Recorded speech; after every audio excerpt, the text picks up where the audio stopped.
नमस्कार दोस्तों, आप सभी लोगों का मेरे YouTube चैनल पर स्वागत है।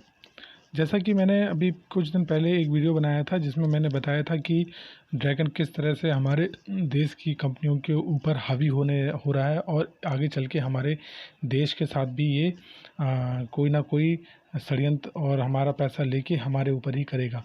तो उसी उपलक्ष्य में हमारे मोदी जी ने, प्रधानमंत्री महोदय ने एक बहुत अच्छा फैसला लिया है जो कि हम आपको बताना चाहते हैं।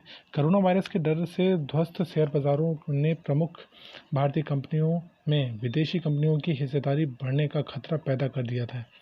पिछले दिनों चीन ने एक बैंक ने भारत के निजी क्षेत्र के HDFC में हिस्सेदारी बढ़ाकर एक आशंका को सही साबित किया है। अब केंद्र सरकार ने सतर्कता बरतते हुए कुछ ऐसे सख्त नियम लागू कर दिए हैं जिनसे खास तौर पर चीन की कंपनियों के लिए किसी भारतीय कंपनी में हिस्सेदारी बढ़ाना मुश्किल होगा। नए नियम के तहत भारत की ज़मीनी सीमा से जुड़े किसी भी देश की कंपनी को भारतीय कंपनियों में हिस्सेदारी बढ़ाने के लिए पहले केंद्र सरकार की मंजूरी लेनी होगी। भारत से चीन, बांग्लादेश, पाकिस्तान, भूटान, नेपाल, म्यांमार और अफगानिस्तान की थल सीमाएं लगती हैं। शनिवार को केंद्रीय वाणिज्य व उद्योग मंत्रालय की तरफ से जारी अधिसूचना में कहा गया है कि गैर भारतीय इकाई सरकार की विदेश नीति के तहत उन सभी सेक्टरों में निवेश कर सकती है जिसे प्रतिबंधित सेक्टर घोषित नहीं किया गया है, लेकिन किसी ऐसे देश की इकाई या नागरिक जिसकी ज़मीनी सीमा भारत से लगती है वह सरकारी रूट के ज़रिए ही निवेश कर सकेगी। विदेशी निवेश करने के दो तरीके होते हैं, एक स्वचालित रूट और दूसरा मंजूरी प्रक्रिया के तहत। स्वचालित रूट के तहत सरकार की तरफ से तय नियम होते हैं जिनके आधार पर निवेश किया जाता है। इसके लिए विभिन्न सरकारी एजेंसियों से मंजूरी लेने की ज़रूरत नहीं होती है।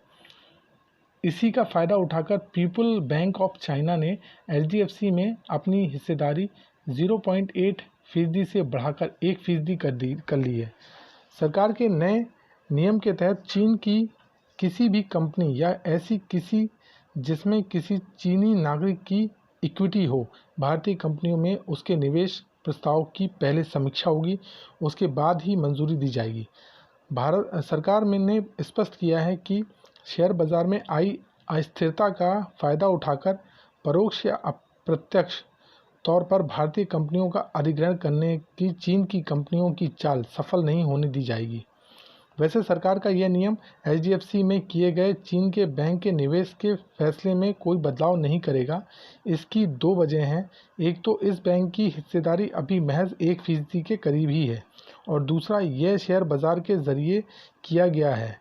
मंत्रालय के सूत्रों का कहना है कि नया नियम 10% या इससे ज़्यादा हिस्सेदारी हासिल करने के मामले में लागू होगा। रक्षा, अंतरिक्ष, बंदरगाह समेत 17 ऐसे सेक्टर हैं जिन्हें सरकार की तरफ से संवेदनशील घोषित किया गया है और इसमें एक निश्चित सीमा से ज़्यादा निवेश के लिए सरकार की मंजूरी पहले से ही अनिवार्य है। ये फैसला हमारी गवर्नमेंट की तरफ से लिया गया है। अच्छा, विपक्ष के नेता जो हमारे राहुल गांधी जी हैं, उन्होंने इस फैसले का स्वागत किया है। HDFC में चीन के बैंक की हिस्सेदारी बढ़ने के मामले ने राजनीतिक रंग भी ले लिया था। कांग्रेस नेता राहुल गांधी ने भी इस मुद्दे को उठाया था। यही वजह है कि शनिवार को सरकार की तरफ से नोटिस जारी होने के तुरंत बाद राहुल गांधी ने सरकार का धन्यवाद दिया, जिसने उनकी चेतावनी को संज्ञान में लेते हुए उचित कदम उठाया। राहुल ने ट्वीट किया, मेरी चेतावनी को संज्ञान में लेने और कुछ विशेष मामलों में सरकार मंजूरी अनिवार्य करने के लिए FDI नियम में बदलाव करने के लिए सरकार का मैं धन्यवाद देता हूं।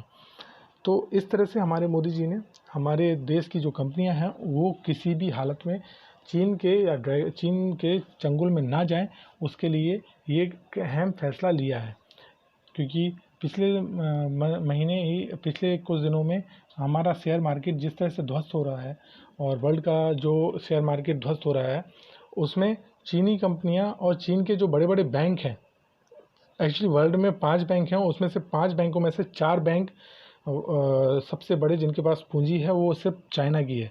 तो ये लोग उस कंट्री की जो जिस कंट्री की इकनॉमी टूट जाती है, गिर जाती है, वहाँ की जो बड़ी बड़ी कंपनीज़ हैं और लोकलाइट कंपनीज़ हैं, उनके ऊपर ये लोग प्रेशर डाल के उनके शेयर खरीद लेते हैं, जिससे कि उस कंपनी में इनका अधिग्रहण ज़्यादा हो जाता है और उस कंट्री में उस जो बड़ी कंपनी में उन्होंने शेयर खरीदा है उसमें इनकी होल्डिंग हो जाती है और इनका ही सारा का सारा आधिपत्य हो जाता है और ये लोग उस कंपनी के मालिक हो जाते हैं।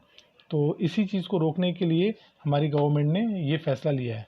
धन्यवाद दोस्तों। अगर वीडियो पसंद आया हो और इसमें जो तथ्य दिए हैं वो पसंद आया हो तो कृपया करके वीडियो को लाइक, सब्सक्राइब और शेयर ज़रूर कीजिएगा। साथ में बेल आइकन दबाना मत भूलिएगा, क्योंकि इसी तरह की लेटेस्ट जानकारी और अलग अलग तथ्य आपके पास पहले आ जाएं और जब भी नया वीडियो लोड हो तो आपके पास इसकी नोटिफिकेशन पहुंच जाए। धन्यवाद दोस्तों। Good night.